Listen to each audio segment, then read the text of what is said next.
Entonces, hoy continuamos con esta segunda parte de la lección número 3 de Josué, que se trata del capítulo 4 de Josué. El título de la lección se llama Las aguas del Jordán se separaron. Y nosotros vimos la semana pasada cómo el poder de Dios ha hecho separar las aguas del Jordán. Bueno, hoy es un poco la segunda parte de este suceso de la separación de las aguas del Jordán, que nos hace recordar el milagro maravilloso en el cual Dios ha separado las aguas del Mar Rojo cuando los israelitas salieron de Egipto. Bueno, ahora ellos, para entrar a la tierra prometida, tuvieron que cruzar este río Jordán, que estaba totalmente inundado, y si no fuera por el poder de Dios, no hubieran podido cruzar. Hemos visto cómo y qué significaban cada uno de esos sucesos y cuál era la intención y la voluntad de Dios que ha realizado esta proeza. Esta segunda parte se subtitula Esto servirá como señal entre ustedes, y es el capítulo 4. La pregunta número 1 dice, ¿por qué Dios ordenó cargar al hombro 12 piedras cuando todo el pueblo termine de cruzar el río Jordán? Dice el versículo 1 al 7, cuando todo el pueblo terminó de cruzar el río Jordán, el Señor le dijo a Josué, elijan a un hombre de cada una de las 12 tribus de Israel y ordénenles que tomen 12 piedras del cauce, exactamente del lugar donde los sacerdotes permanecieron de pie. Dígales que las coloquen en el lugar donde hoy pasarán la noche. Entonces Josué reunió a los 12 hombres que había escogido de las 12 tribus y les dijo, vayan al centro del cauce del río hasta donde está el arca del Señor su Dios, y cada uno carguen al hombro una piedra. Serán 12 piedras, una por cada tribu de Israel, y servirán como señal entre ustedes. En el futuro, cuando sus hijos les pregunten, ¿por qué están estas piedras aquí? Ustedes le responderán, el día en que el arca del pacto del Señor cruzó el Jordán, las aguas del río se dividieron frente a ella. Para nosotros, los israelitas, estas piedras que están aquí son un recuerdo permanente de aquella gran hazaña. ¿Qué son estas piedras que Dios dice que deben cargar cada uno de los hombres representantes de cada tribu, de las 12 tribus? Por lo tanto, van a ser 12 piedras. Pero estas piedras van a tener que sacarlos ¿de dónde? Del cauce del río, es decir, del fondo del río donde en este momento están parados los sacerdotes que están de pie en este momento. ¿Y qué van a hacer con esto? Van a tener que cargarlas, traerlas y colocarlos en el lugar donde hoy pasarán la noche. Porque ellos donde pasarán la noche cuando crucen el Jordán. Cuando cruzan el Jordán, caminan un poco del Jordán, van a encontrar una planicie, una llanura, donde ellos van a tener que acampar esos 2 millones, 3 millones de personas. Por lo tanto, era un predio bastante grande, un lugar llano, ya que están cerca de un río, tienen agua para beber.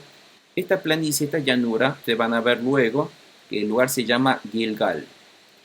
Bueno, entonces van a tener que cargar esas piedras y colocarlos en el lugar donde van a ellos acampar, que va a ser en Gilgal. Bueno, entonces, ¿cuál es el significado de estas piedras? ¿Por qué Dios manda a que cargan y traigan piedra de este río? Primeramente, nosotros debemos recordar un poco las costumbres de las épocas antiguas, qué significaban las piedras.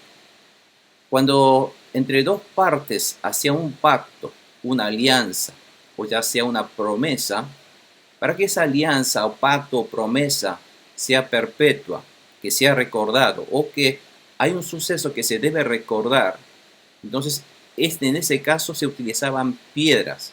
Ustedes recuerdan, por ejemplo, en el capítulo 31 de Génesis, cuando Jacob estaba regresando a su tierra natal, lo perseguía su tío Labán. Pero cuando después se ponen de acuerdo con Labán, es decir, llegan a reconciliarse con Labán, se ponen de acuerdo, entonces ellos para recordar, conmemorar ese acuerdo, esa alianza con Labán y Jacob, deciden a poner un monumento de piedras, apilan piedras y utilizan esas piedras como un monumento recordatorio. Y se acuerdan cuando mismo Jacob se escapaba de su hermano Esaú e iba hacia la tierra de su tío Labán. ¿Se acuerdan cuando él dormía la noche, vio una escalera donde los ángeles subían y bajaban?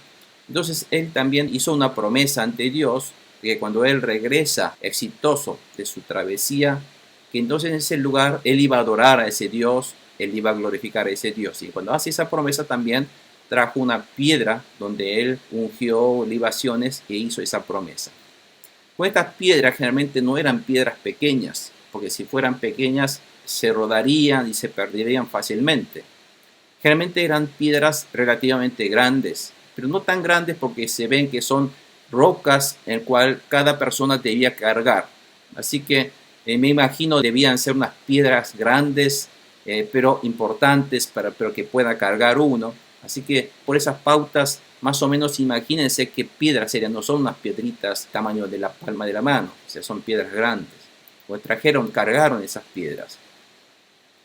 Entonces, debido a que las piedras es algo perpetuo, permanente, se usan para hacer este tipo de conmemoraciones. Y aquí, como les decía, las piedras servían de monumento recordatorio eterno en esas épocas antiguas, como por ejemplo de Génesis 31, 44 y 49, la alianza que hubo entre Labán y Jacob. Dios quería que el pueblo de Israel recordara para siempre.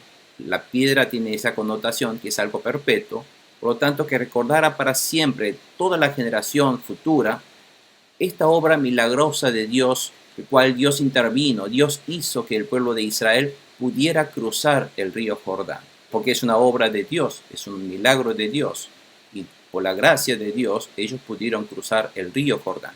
Y Dios lo que quiere es que este hecho no sea un hecho que pasa hoy y se olvida, sino que se acuerde, pero no se acuerde solamente ustedes israelitas, sino que sea un recordatorio, un monumento recordatorio para toda generación.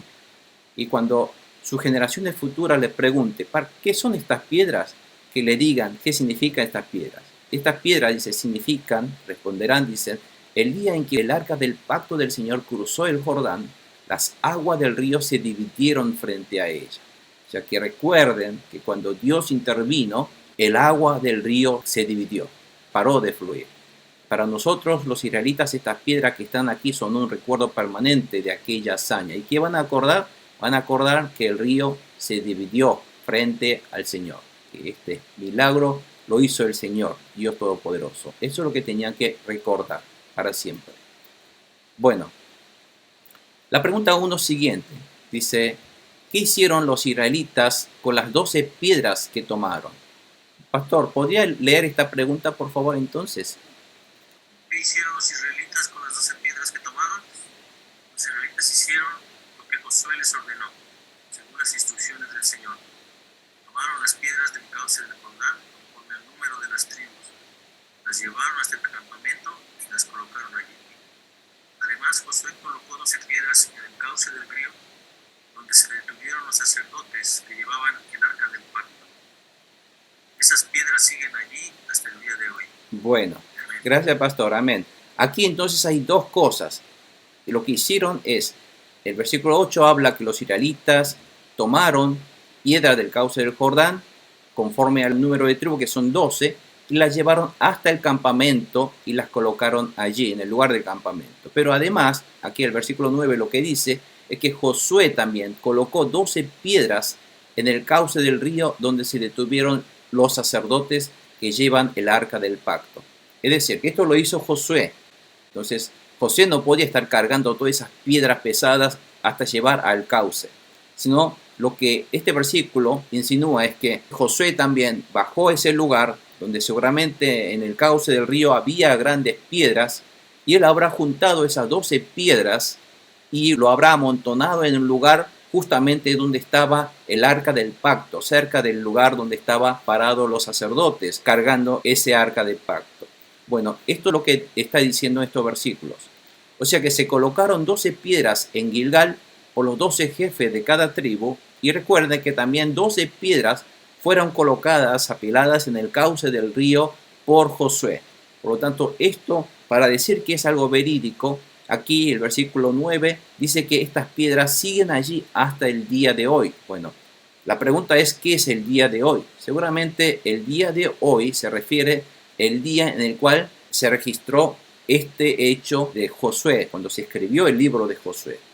Debido a que el libro de Josué no es un libro escrito por Moisés, porque Moisés ya está muerto, Posiblemente fue un libro escrito por Josué, es lo que nosotros creemos. Pero cuando dice estas piedras siguen allí hasta el día de hoy, sugiere como que también el libro de Josué contiene narraciones registradas un poco más posterior a todos los hechos. Por lo tanto, no creemos que este registro fue tomado justamente en el momento cuando ellos cruzaron. Por eso, en ese caso, tiene sentido esta oración, diciendo que estas piedras siguen allí hasta el día de hoy. Por lo tanto, que han pasado un cierto tiempo de periodo. Pero lo que es interesante, lo que es importante recordar que fueron 12 piedras en Gilgal y 12 piedras en el cauce, en el lecho del río en ese momento, que serían en total 24 piedras que fueron colocadas en total. ¿Por qué fueron 12 piedras en Gilgal y 12 allí en el cauce? Todo esto porque hubo una gran intención, al colocar muchas piedras, implica que hay una gran intención de darle tanta importancia a este hecho y hacer que se recuerde por mucho tiempo, debido a que fue un importante suceso, un milagro de Dios, un hecho importante, por lo tanto quería que se recordara, por lo cual pone muchas piedras, 12 en Gilgal y 12 amontonados en el cauce del río, como diciendo que de este río, de este lugar estaba el Señor parado, aquí estaba el arca del Señor, y ha hecho que entonces todos los israelitas pudieron cruzar, y el río Jordán paró en ese lugar, se detuvo en ese lugar, y toda la gente pudo cruzar. Y en Gilgal, porque si están dentro de la piedra, solamente esas 12 piedras están solamente dentro de las aguas, la gente no lo podrían ver y no se podía recordar. Entonces sí, van a decir sí, para que ellos puedan verlo y recordar, lo sacaron y pusieron 12 en Gilgal, fuera del agua, pero también le está diciendo, hay 12 piedras dentro de ese lugar, y este es el lugar justamente donde hizo Dios esta proeza, este milagro de detener el agua. Entonces, para que eso sea un monumento recordatorio, era lógico de poner 2 grupos de piedras en esos lugares. Todo con la intención de que este hecho sea recordado perpetuamente. ¿Por qué? Porque era un hecho importante. Vamos a ver por qué entonces quería Dios recalcar esto como un hecho importantísimo a recordar de generación en generación. Debían recordar, ¿por qué? Porque el río Jordán de alguna manera simboliza la muerte. Porque ¿qué pasa cuando ese río está desbordándose? Ese río desbordando, cuando el hombre entra en ese río, ¿qué va a pasar? Ni más ni menos que el hombre que entre en ese río va a morir ahogados. Por lo tanto, cuando el río desborda a la multitud, eso simboliza la muerte, el castigo, el juicio, la maldición. Pero en ese sentido, el símbolo de Jordán, que es el castigo, la maldición, y cuando el arca del pacto de Dios, que simboliza a nuestro Dios todopoderoso, por lo cual está diciendo que por la obra de Dios, esta muerte y la maldición fue cortado para que el pueblo pudiera cruzar y entrar en la tierra donde Dios gobierna, que es el reino de Dios, ¿no es cierto? Estamos viendo el significado, por qué es tan importante este hecho, porque tiene una gran connotación espiritual, del cual estamos diciendo que el Jordán simboliza la muerte, el castigo. Si esto es el castigo del pecado a la humanidad, la maldición, el arca del pacto, Dios mismo es quien corta este río, corta esta maldición, corta el castigo, para que el pueblo de Dios no sea afectado por esta maldición. Entonces, ¿qué hace el pueblo? El pueblo entonces, por la obra de Dios, por la gracia de Dios, ellos pueden cruzar porque esa maldición no les alcanza al pueblo, y el pueblo cruza para entrar ¿a dónde? A la tierra donde Dios gobierna, es decir, para entrar al reino de Dios. Esta obra milagrosa, recuerden, representa la obra de salvación realizada por el Señor Jesucristo en medio de la muerte. ¿Por qué? Él entró a la muerte. Él estuvo en la muerte, en la cruz, porque él no tenía necesidad de morir, ser sentenciado a muerte, pero él mismo entró a la muerte. Estamos diciendo que cuando los sacerdotes entraron al río, a la muerte, esto está simbolizando a Jesucristo que entra a esa muerte. Recuerden que los sacerdotes, ¿quién es el verdadero sacerdote nuestro? Jesucristo. Jesucristo entra al medio del río, al medio de la muerte para salvarnos. ¿Para qué? Cuando a través de esa muerte de Jesucristo corta la maldición, corta el castigo del pecado, corta la muerte, ya no hay más muerte aquel que cree en Jesucristo, no hay más maldición, no hay más enfermedades que valga, no hay más obra del enemigo que valga. Entonces Jesucristo entra como entra los sacerdotes para parar toda esa maldición, y esta salvación que Jesucristo realizó también es un pacto perpetuo que debemos conmemorar para siempre por todas las generaciones. Por lo tanto, este hecho histórico de cruzar los israelitas por la obra de Dios el río Jordán también está representando la obra maestra, la obra maravillosa, milagrosa de salvación que ha realizado Jesucristo en la cruz de Calvario. Por lo tanto, es por ese motivo que está simbolizando que Dios se debe recordar permanentemente, perpetuamente, para siempre, de toda generación en adelante. También nosotros debemos recordar este hecho de que Jesucristo ha entrado a la muerte para salvarnos y para librarnos de la maldición y de la muerte y el castigo por el pecado de la humanidad. Por eso Dios está diciendo que deben recordar este hecho, que los sacerdotes han hecho, que a través de la obra de Dios ha hecho, que en realidad toda esa obra de Dios que ha nombrado a Jesucristo como el sacerdote verdadero, lo que ha hecho es entonces salvar a la humanidad, detener la maldición, detener el juicio y el castigo hacia la humanidad. Por eso debemos recordar, conmemorar para siempre.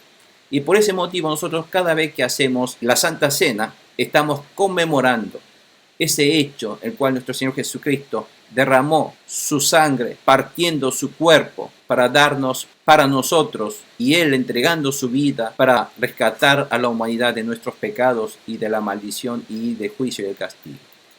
Eso es lo que nosotros hacemos en realidad. El simbolismo de todo este cruce y la conmemoración que está ordenando en este capítulo 4 Dios al pueblo de Dios es justamente refiriéndose a la obra de nuestro Señor Jesucristo en la cruz de Calvario. Pregunta número 2 dice, ¿qué hicieron los sacerdotes hasta el último momento? Versículo 10 dice, los sacerdotes que llevaban el arca permanecieron en medio del cauce hasta que los israelitas hicieron todo lo que el Señor le había ordenado a Josué. Es decir, todo se hizo según las instrucciones que Josué había recibido de Moisés. El pueblo se apresuró a cruzar el río, y cuando todos lo habían hecho, el arca del Señor y los sacerdotes cruzaron también en presencia del pueblo. Fíjense que los siervos de Dios cumplieron su deber hasta el último momento para lograr que el pueblo de Dios, todo el pueblo de Dios, entren sanos y salvos a la tierra prometida. Este es el deber y la tarea que debe cumplir los siervos de Dios, para que el pueblo de Dios entren sanos y salvos a la tierra prometida a través de creer en el Señor nuestro Jesucristo, que es el arca del Señor espiritualmente hablando. Para lo cual, los siervos de Dios deben ser fieles, firmes a los mandamientos de Dios. Fíjense, y deben sacrificarse para el pueblo y soportar incomodidades. Imagínense esos sacerdotes que estaban cargando el arca del pacto. Ellos tenían que estar soportando el peso en medio del río, y ese sacrificio, ese esfuerzo, tenían que soportar incomodidades. Fíjense hasta que esos 2 millones, 3 millones de personas tenían que cruzar caminando ese lecho del río, y habrá demorado mucho tiempo, horas en pasar. Pero entonces ellos tuvieron que estar parados allí soportando la obra de Dios. ¿Para qué? Con el objetivo que todo el pueblo cruce sanos y salvos y entren a la tierra prometida. Eso es la tarea que debe cumplir los siervos de Dios, que está diciendo. Pero lo deben hacer y soportar hasta el último momento sin desanimarse, y soportando, ¿no es cierto?, hasta el último momento, sin darse por vencido. Este es un poco lo que está simbolizando ese hecho. Y dice la siguiente pregunta, ¿cómo cumplieron sus promesas las tribus de Rubén, Gad y la mitad de Manasés?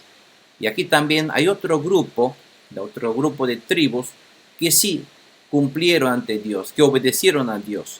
Y se acompañaban al pueblo los guerreros de las tribus de Rubén, Gad y la media tribu de Manasés. Dijimos que esta tribu de Rubén, Gad y de Manasés eran tribus bastante valientes, eran tribus con habilidad de pelear. Por lo tanto, a ellos le habían dado las órdenes de tener que ir delante o sea, en la vanguardia de toda la columna, para que ellos sean los que vayan abriendo los ataques hacia los enemigos. Y dicen que esta gente es el gran número de unos 40.000 guerreros, bien armados, y desfilaron en presencia del Señor y se dirigieron a la planicie de Jericó. Esta planicie de Jericó se refiere a Gilgal, listos para la guerra. Por lo tanto, demuestra esto que estas tribus de Rubén, Gad y la media de Manasés cumplieron sus promesas, obedecieron a la orden de Dios y están cumpliendo fielmente su rol y su papel de ir a la vanguardia para combatir a los enemigos. Las tribus de Rubén, Gad y la mitad de Manasés cumplieron sus promesas y obedecieron a los mandamientos de Dios de ir por delante, ser un ejemplo de cómo obedecer a Dios y cómo deben luchar, cómo deben combatir a los enemigos. Ellos fueron un ejemplo.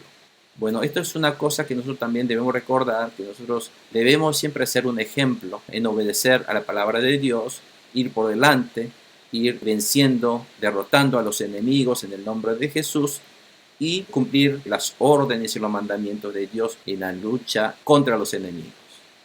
La pregunta 2 siguiente dice, ¿cómo fue reconocido Josué ante el pueblo a través de este suceso que las aguas del Jordán se hayan parado? Aquel mismo día el Señor engrandeció a Josué ante todo Israel. El pueblo admiró a Josué todos los días de su vida, como lo había hecho con Moisés. Como la obra milagrosa de Moisés de abrirse el mar rojo lo ha engrandecido a Moisés y lo ha ratificado a Moisés como el verdadero siervo de Dios con quien Dios está con él porque ha demostrado un gran milagro en sus obras, lo mismo ha hecho Dios a Josué. Este hecho de la separación y el detenerse el río Jordán ha hecho engrandecer a Josué porque ha demostrado ante el pueblo de Israel que él es el siervo de Dios, que Dios está con él y que Dios realmente está utilizando a Josué. Por lo tanto, este hecho sirvió también para engrandecer la figura de Josué, para que él sea el líder que va a comandar de ahora en adelante toda la guerra que van a tener que pelear contra los cananeos. El líder debe ser un ejemplo de fe al pueblo, por lo tanto, así fue Josué. Y el líder debe superar las dificultades por fe a las obras de Dios. Y estas son las cualidades que el líder debe tener. Y el líder también debe hacer que el pueblo obedezca a las palabras de Dios. ¿Por qué? ¿Cuál es el objetivo del líder? Que el pueblo obedezca a las palabras de Dios. Y el líder además debe mostrar que Dios está con él a través de las obras milagrosas de Dios que debe ocurrir en su vida. Por lo tanto, para ser un líder, no cualquiera es líder. Los líderes generalmente son hombres que en realidad son elegidos por Dios, son designados por Dios. Por lo tanto, un líder espiritual verdadero debe demostrar en su ministerio estas cualidades.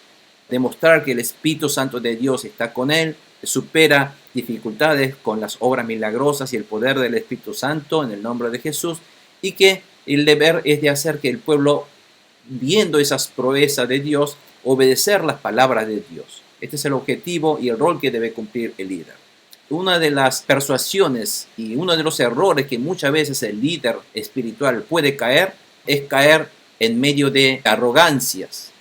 ¿Por qué? Porque como puede ocurrir milagros ante sus manos, muchos errores que cometen los líderes es que se cree que Él es Dios y que como todo un pueblo le sigue a sus palabras, a sus mandamientos, entonces caen en esa tentación del enemigo, en ese engaño del enemigo, creyendo que uno es alguien.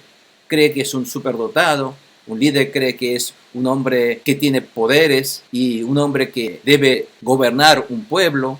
Es decir, no olvidarse que el líder simplemente es un siervo de Dios y no convertirse o autodeclararse como un hombre de poder. Y esto es lo que muchas veces, cuando un siervo es tentado por el enemigo, cree que tiene poder y empieza a abusar de ese poder que Dios le ha dado. Bueno, por supuesto, después recibe el castigo de Dios y termina realmente de una manera deplorable su ministerio. Tenemos que cuidarnos de esto, y porque todo esto lo utiliza el enemigo como un arma para destruir a los líderes de Dios. Tenemos que tener mucho cuidado en esto.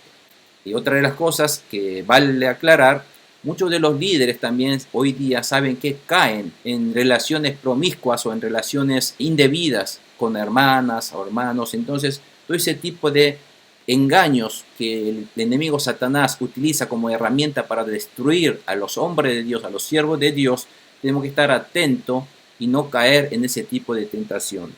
Estar bien preparados para no caer en esas tentaciones. Pregunta número 3 dice, ¿cuándo las aguas del río Jordán volvieron a su lugar? Versículos 15 al 18. ¿Qué podemos saber acerca del deber de los sacerdotes a través de este hecho? Dice el versículo 15 en adelante, luego el Señor le dijo a Josué, ordénales a los sacerdotes portadores del arca del pacto que salgan del Jordán. Josué les ordenó a los sacerdotes que salieran y así lo hicieron, portando el arca del pacto. Tan pronto como sus pies tocaron tierra firme, las aguas del río regresaron a su lugar y se desbordaron como de costumbre. Aquí la palabra tan pronto, dice tan pronto como el arca de Dios salió del Jordán, las aguas se volvieron a fluir y volver a su lugar y empezaron a inundar como estuvieron siempre en esa época. Lo cual está simbolizando que si el arca del pacto está en el agua, ese agua que simboliza la muerte, ese agua que simboliza el castigo, el juicio, se detiene. Pero cuando si el arca sale de ese lugar, el agua vuelve a tapar totalmente y vuelve a su lugar. De igual manera, si Jesús está en nuestra vida, la muerte, el juicio, será cortado, será detenido en ese lugar. Pero si Jesús no está en nuestra vida, esa muerte, ese juicio vuelve a dominar otra vez en la vida de uno. Por eso es importante que Jesús, que el Espíritu Santo de Dios esté en la vida de uno. Porque si uno pierde esto, el enemigo entra otra vez a dominar nuestras vidas. Por lo tanto, debemos parar, detener. La única manera de detener la maldición, el castigo, el juicio de Dios, es que tengamos en nuestro corazón a este Jesucristo en nuestra vida. Que el arca de Dios esté en el centro de nuestra vida. Que el Espíritu Santo de Dios, que el Espíritu de Jesús esté en el centro de nuestra vida. Entonces, cuando Él es el centro, que Él es el Dios a quien nosotros le seguimos al arca de Dios, le obedecemos, lo glorificamos, entonces, siempre y cuando Jesús esté en nuestra vida, cuando nosotros invocamos ese nombre, exaltamos ese nombre, Él es el primer lugar en nuestra vida, entonces toda obra del enemigo no podrá hacer nada contra nosotros. La maldición, las enfermedades, no podrán hacer nada contra aquel que tiene a Jesucristo, al Espíritu Santo de Dios en su corazón. La pregunta 4 siguiente dice, ¿qué hicieron los israelitas con las piedras que trajeron? Así el día 10 del mes primero, recuerden en qué tiempo están en el mes primero, el día 10, el pueblo de Israel cruzó el Jordán y acampó en Gilgal. Cuando el pueblo de Israel cruzó el río Jordán, el día 10 del mes primero, el día Nisan. Entonces cruzó y acampó en donde, aquí dice en Gilgal, al este de Jericó. Es un lugar que estaba al este de Jericó. Entonces Josué erigió allí esas 12 piedras que habían tomado del cauce del Jordán como monumento para que recuerden esta gran hazaña y la promesa que Dios realizó. Recuerden que entonces el pueblo de Israel estaba en la víspera de las Pascuas. Es importante que recuerden, ¿qué eran las Pascuas, hermanos? ¿Se acuerdan qué era la Pascua? Recuerden, la Pascua era el momento en el cual los israelitas salieron de Egipto. Esa noche, la noche en cual Dios hizo que el ángel de la muerte, en la última plaga, la 10ª plaga, que era la muerte del primogénito, en esa noche, cuando vino el ángel de la muerte, cuando los israelitas untaron la sangre del animal, que representa la sangre de Jesucristo, en el dintel de la puerta, en el marco de la puerta, y entraron en esa casa a comer del corderito, entonces el ángel de la muerte, ¿qué hizo? Pasaron a esa casa, saltearon esa casa. Por lo tanto, las Pascuas, que en hebreo es Pesaj, viene de la palabra de saltar, que esas casas no ser castigadas, sino saltar. Entonces, la palabra Pascua significa ser salvo del juicio de Dios, ser protegido del castigo de Dios. Eso es Pascuas. ¿Por qué hicieron eso? Entonces guardaron al pueblo de Israel para sacarlos de Egipto. Recuerden eso entonces.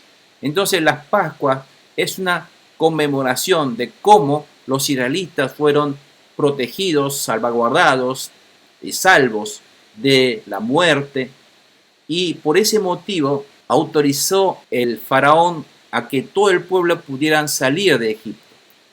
Por lo tanto, cada vez que los israelitas recuerdan, la Pascua es un día de la independencia. Como nosotros recordamos un día de la independencia importante, un feriado nacional, bueno, para los israelitas, las Pascuas es un día de la independencia, de la esclavitud, de la liberación.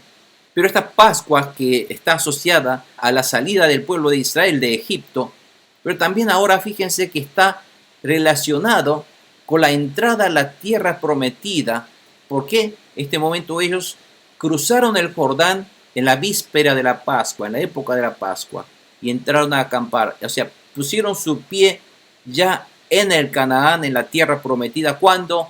En las Pascuas, víspera de las Pascuas. Por lo tanto, también la entrada a la tierra prometida fue en las Pascuas. Y además, cuando ellos entraron, las Pascuas es algo que debían ellos conmemorar constantemente todos los años. Israel sigue conmemorando todos los años durante sus vidas estas Pascuas, entregando ofrendas a Dios, que estudiamos todos en Levítico, qué debían ofrendar, cómo debían ofrendar, en agradecimiento por todo lo que Dios ha hecho para convertirlos en el pueblo de Dios. Es decir, la palabra Pascua no es simplemente la salida de Egipto y la salvación del pueblo. O sea, la palabra la salvación, que está relacionada con la Pascua, al ver esta festividad de la Pascua, entendemos que la salvación no es simplemente un hecho puntual de haber salido de Egipto, de haber sido salvos, sino la Pascua es un hecho que está siempre relacionado con toda esta secuencia en la vida de un creyente. O sea, ¿qué es la salvación? La salvación lo dice la Pascua. La Pascua nos dice que la salvación de un creyente es la salida del pecado, es la salvación y es ser guiado en esta vida como fue toda esa travesía de los 40 años en el desierto. Estar guiado en todo momento ante Dios. La Pascua significa entrar a la tierra de Dios, es decir, entrar al reino de Dios también de la Pascua, que es la salvación. La salvación es adorar a Dios, porque la Pascua significa adorar a Dios, ofrendar a Dios. Es decir, la Pascua está en la vida del pueblo, en la conmemoración del pueblo. Por lo tanto, la salvación que nosotros conmemoramos, recordamos, exaltamos, es en nombre de Jesucristo, la salvación que Dios Cristo realizó. La salvación significa habernos salvado de la muerte, habernos liberado de la muerte, habernos guiado en nuestra vida, estar Dios en la presencia nuestra, siendo adorado por nosotros, estar Dios gobernando en nuestras vidas y que nosotros exaltemos a nuestro Dios y que nosotros agradezcamos toda nuestra vida a Dios por la obra que ha realizado, la obra de entrar al reino de Dios, y todo esto es la salvación. La Pascua nos está diciendo que todo esto es la salvación. La salvación, por lo tanto, no es un hecho puntual de simplemente haber salido de Egipto. La salvación es todo este proceso, todas estas etapas en la vida del creyente, estar guiado por Dios, estar viviendo una vida gobernado por Dios, entrando en un reino de Dios. Todo esto, en un todo, se refiere como la salvación. ¿Está claro, hermanos? La pregunta número 4 siguiente dice: ¿cuál es el significado y el objetivo histórico de dichas piedras? ¿Qué debemos hacer con los milagros de Dios que hemos experimentado? 21 dice: y se dirigió a los israelitas. En el futuro, cuando sus hijos les pregunten ¿por qué están estas piedras aquí?, ustedes les responderán: porque el pueblo de Israel cruzó el río Jordán en seco. Es decir, el río es un lugar mojado, pero ustedes cruzaron en seco. O sea, esto es algo ilógico, algo que no es humano. Es decir, ustedes vieron el milagro de Dios, cruzaron en seco. El Señor Dios de ustedes hizo lo mismo que había hecho con el Mar Rojo cuando lo mantuvo seco hasta que todos nosotros cruzamos. Dios nos hizo cruzar. Esto sucedió para que todas las naciones de la tierra supieran que el Señor es poderoso, para que ustedes aprendieran a temerlo para siempre. Es decir, ¿qué es lo que debemos recordar? Recordar que la salvación que nuestro Dios nos ha regalado es algo eterno. La salvación viene de nuestro Dios Todopoderoso. Por lo tanto, lo que debemos es adorar a este único y verdadero Dios viviente y todopoderoso. Aquí está el centro del objetivo de la fe nuestra, hermanos. Por lo tanto, hoy día también nosotros recordamos la salvación de nuestro Señor Jesucristo, adoramos a ese nombre de Jesucristo Salvador y adoramos y únicamente a nuestro Dios único y vivo. No hay otro Dios en el universo, no hay otro Dios, no hay alguien de donde puede venir nuestra felicidad. Nuestra felicidad, nuestra salvación, nuestra alegría, gozo, siempre viene de Dios, únicamente viene de nuestro Dios y a través de la obra milagrosa, poderosa de la cruz de Jesucristo de Calvario que nos liberó de la muerte eterna. Porque esto es un milagro.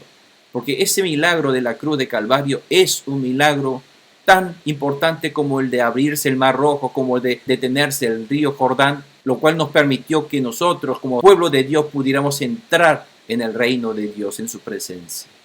Amén, hermanos. Pues debemos tener en cuenta que todo este hecho tiene todas estas connotaciones espirituales que debemos recordar para siempre y hacer recordar para siempre nuestras generaciones futuras y recordar siempre a nuestro Señor Jesucristo. Para terminar, hermanos, recuerden que debemos entonces seguir siempre, siempre al arca del pacto de Dios. Y este arca del pacto de Dios, ¿qué está simbolizando? Simboliza la presencia de Dios, simboliza al Espíritu Santo de Dios, al Espíritu de nuestro Dios Trinidad, a quien nosotros debemos seguirle y obedecerle. Y estar, por lo tanto, siempre atentos y preparados, dispuestos para salir a obedecer a Dios, y no solamente de palabras, sino en obras, poner en acciones inmediatos. Debemos purificarnos a través del arrepentimiento genuino en todo momento de nuestro corazón. Porque nosotros siempre somos engañados, siempre somos afectados por esta obra del enemigo. Satanás, demonios, y siempre nos está obstruyendo la palabra de Dios, para que no podamos escuchar, para que estemos en otras cosas, demos importancia a otras cosas más que la palabra de Dios. Parecería que venir a escuchar la palabra de Dios es una pérdida de tiempo, en fin. Es más importante otras cosas de mi vida, tengo que prestarle más atención a mis hijos, en fin. Cuando entramos en ese tipo de cosas estamos ya cayendo en las manos del enemigo, estamos ya en la garra del enemigo. Por lo tanto, debemos cuidar nuestros corazones, abstenerse de pecar, y el pecado se refiere a la desobediencia. Por eso Dios le dijo a José: no te inclines ni izquierda a derecha, sé firme, sé valiente, mantén la palabra de Dios, sigue tu vida de acuerdo a la palabra de Dios y abstenerse de pecar. Aunque nuestras mentes no puedan dar explicaciones lógicas, pero cuando obedecemos a la palabra de Dios, veremos su poderoso milagro en nuestra vida. El milagro de Dios hoy día sí, todavía sigue presente. ¿Cuándo? Cuando sí obedecemos fielmente a la palabra de Dios. Entonces sí veremos su poderoso milagro como lo ha hecho el pueblo de Israel en este momento cuando cruzaron el río Jordán. No podemos ver a Dios con nuestros ojos, pero sí podemos ver sus maravillosas obras como cumplimiento de sus promesas, todo esto. Por lo tanto, a través de esto podemos conocer, podemos ver la existencia de nuestro Dios y recordar finalmente la salvación que hemos recibido como regalo y adorar, agradecer al único Dios vivo y todopoderoso que es Jesús, nuestro Dios, creador del universo. Amén, hermanos. Bueno, gloria a Dios. Entonces tenemos que recordar este capítulo 3 y 4 de Josué y el cruce del río Jordán. El Jordán se haya separado, es una gran obra de Dios que también aquí está representando la gran obra maestra de salvación que Cristo realizó en la cruz de Calvario. Cristo en la cruz de Calvario separó la muerte, y la muerte ya no se sobrevino sobre aquel pueblo de Dios que cree en este pacto de Dios, que es Jesucristo. O sea, está representando este hecho. Amén. Vamos entonces a orar, vamos a agradecer al Señor. Pastor, demos gracias a Dios entonces, por favor. Gracias, Padre amado. Gracias, nuestro Salvador, nuestro Dios de vida, Dios de amor, que has querido que nosotros, Padre, seamos elegidos. Fuimos elegidos por ti para vivir una nueva vida a través de tu amor mostrado en Jesucristo, al morir en la cruz, derramar su sangre y mostrarnos el camino a ti, Padre. Gracias por ese amor, porque Ese amor siempre ha estado presente, nunca se ha agotado, siempre ha existido y ahora tú lo has puesto en nuestros corazones. Tú has querido que nosotros lo veamos ahora para darnos cuenta de cuánto nos amas, de cuántas veces, en todo tiempo, en todo momento, cada minuto de cada día del pueblo de Israel, tú estabas presente para ayudarle, para encaminarlo, para hacerle llegar a las bendiciones que tú tenías previstos para él. Gracias, Padre, porque ese es nuestro camino ahora, porque es la bendición que tú tienes para nosotros ahora. Ayúdanos, Señor, que tu Espíritu nos esté mostrando siempre tu palabra, tu verdad, el camino que nosotros debemos seguir para vivir plenamente en ti, Jesús, para que nuestra vida no sufra lo que sufre el pueblo de Israel, para que en este ejemplo de la vida de este pueblo elegido tuyo, nosotros como pueblo también tuyo, Señor Jesús, podamos alcanzar toda promesa y toda bendición, Señor. Esa gracia tuya que nos salva, que nos libra, que permanece en nosotros siempre, porque cuando nos arrepentimos, ahí sigue tu gracia sobre nosotros. Ayúdanos, Señor, a ese Espíritu tuyo nos esté guiando, nos esté hablando, nos esté mostrando, Señor, que en cada paso está Dios con nosotros y quiere darnos más y más. Y llévanos a ello, Señor, llévanos a más, a mostrarnos más de ti, a ver más de ti, a conocerte más y a poder entonces, Señor, llegar a un nuevo tiempo, a un nuevo lugar contigo. Y nos uses de la manera que tú así lo quieras. Te lo pido, Padre, te lo pido para cada uno de los que estamos en esta enseñanza, para cada uno de los que han conocido de ti y te buscan, Señor, y aquellos que no han visto tu plenitud diaria y permanente, la puedan ver y saber y vivir confiadamente en ti, Jesús, para que vayamos a ti como todo lo que somos, cargados y necesitados. Y tú siempre nos librarás de toda obra de enfermedad, de dolor, de angustia, de tristeza y de pecado, Señor. Gracias, Padre, por lo que harás en nosotros. Sabemos que así será en Jesús. Amén. Amén. Amén. Gloria a Dios.